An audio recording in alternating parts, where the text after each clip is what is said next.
Hi, good evening. Um, on the subject of where you can sleep in a vehicle, this is especially the list I'm going to give you is especially true for cars and minivans. Obviously the bigger the vehicle, and when you get into any kind of an RV, you're automatically saying there's someone living here. You can't hide it. There's nothing that you can do to make it seem like you're not, because those bigger vehicles, whether it be a trailer, a camper, even a larger van, even a Ram ProMaster. Ram ProMasters, you could put some kind of a business name and an 800 number that connects to your phone on the outside of it, and you might be able to get away with that.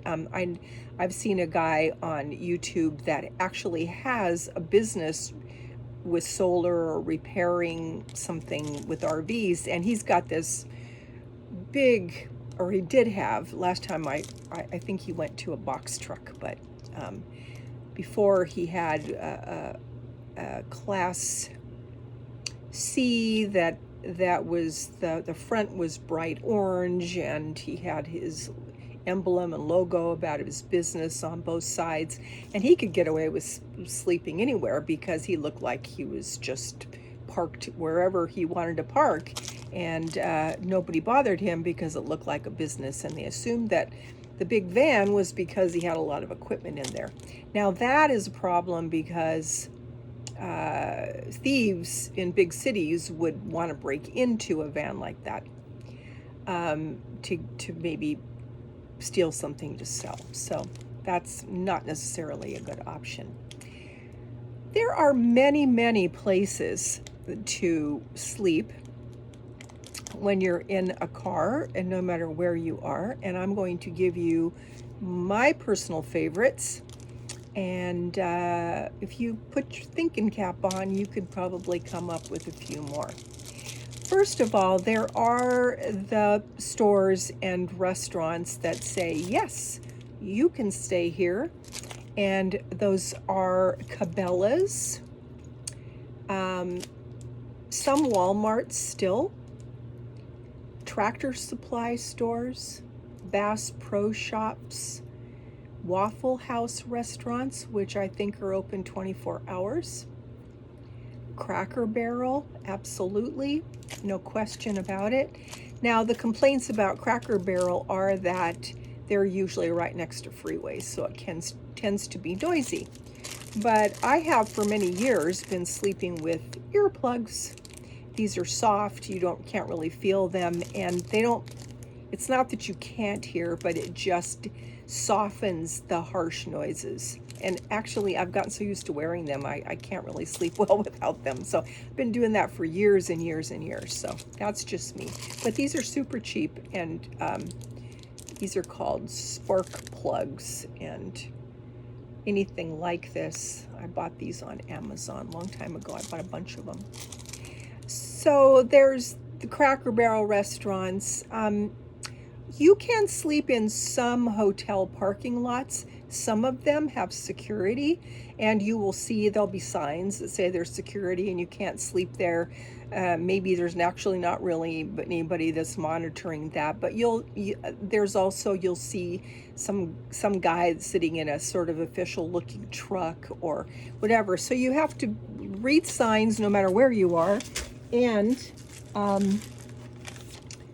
watch out for security. Now, in the older style hotels, you can often find parking all the way around a hotel where you just drive in and you park, and they're not going to really know whether you're staying there or not. Although if the lot was very crowded, that I would not do that, because you might be taking up somebody else's space and they might be mad. So I wouldn't do that. You can park in front of 24-hour businesses like a McDonald's, which I think would be really handy because McDonald's has nice bathrooms. Or, as I mentioned, the Waffle House before, and IHOP is another one. I think that a lot of their locations are 24 hours.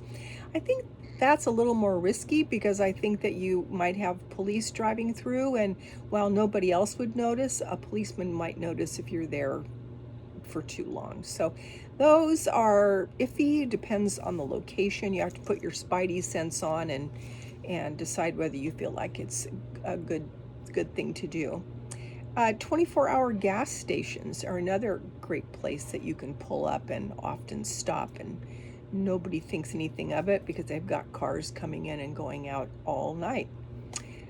Truck stops, particularly the Flying J truck stops, will let you park on their lots. Some of the other truck stops are kind of trying to stop that a little bit and making it more exclusive to truckers.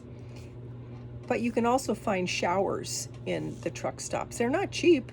They're probably $15 to $20 these days. So, and they capitalize on truckers who, have more money and want to do something quick. So there's that. Number 5 is casino parking lots. The security, they do have security, but they're used to people parking their cars and staying for hours and hours. So that's an better place. And they usually do have security, and they may or may not bother you. They probably won't, but they could.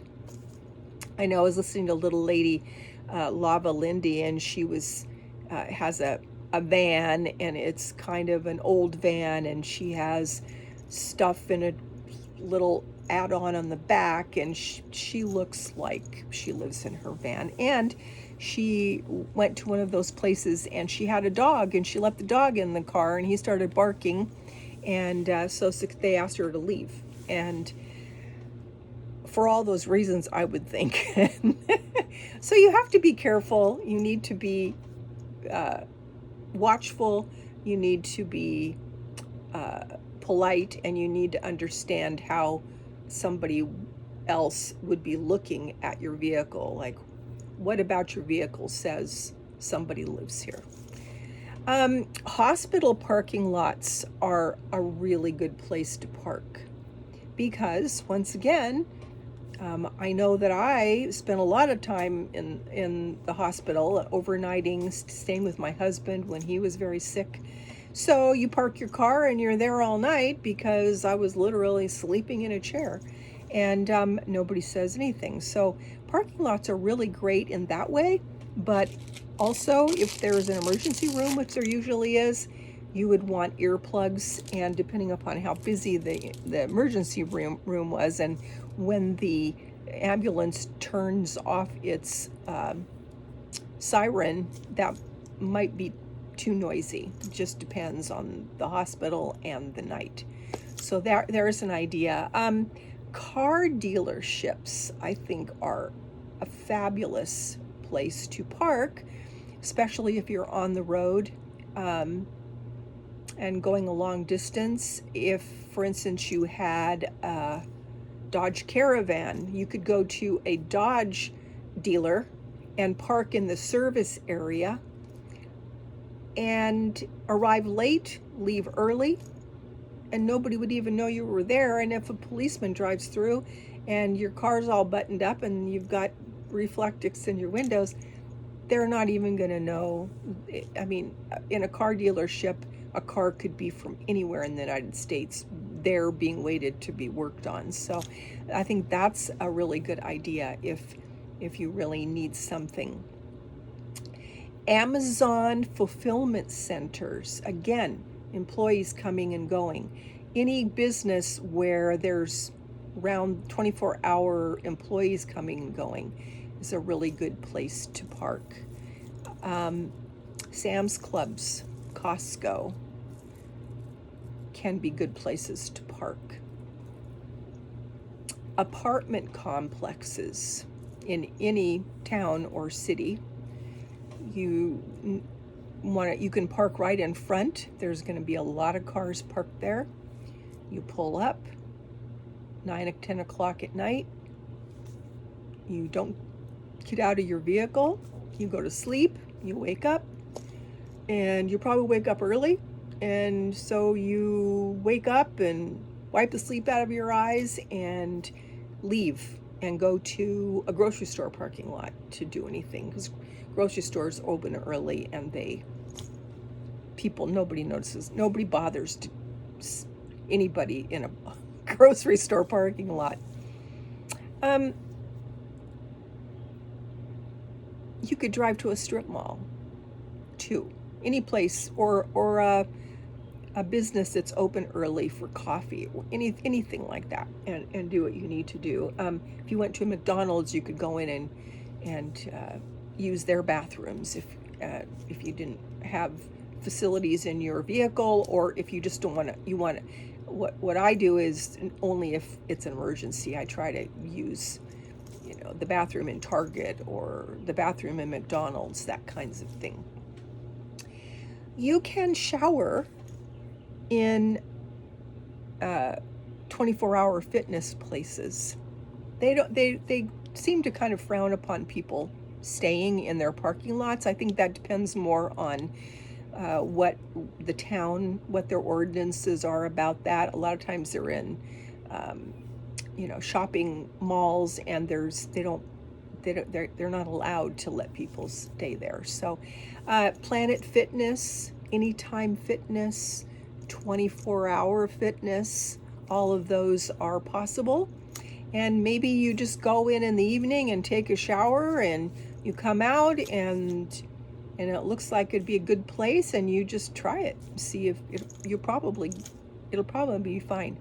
Now this one is, the next one is place to stay is if you're in close to a city and you really can't find any place good to park.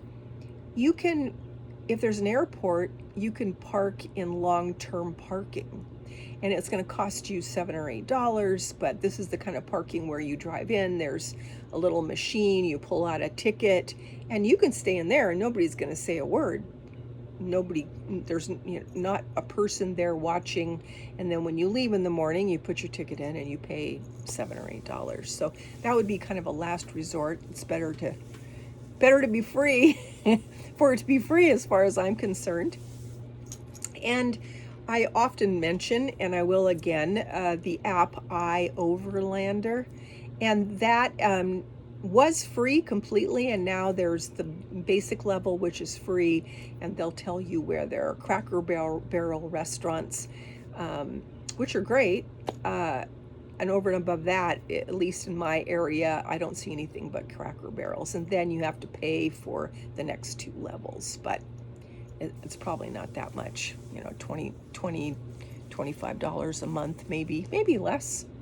So those would also, it's also really always good to have an app like that. There's one called RV Parky, and there are memberships that you can sign up for if you're traveling across the country.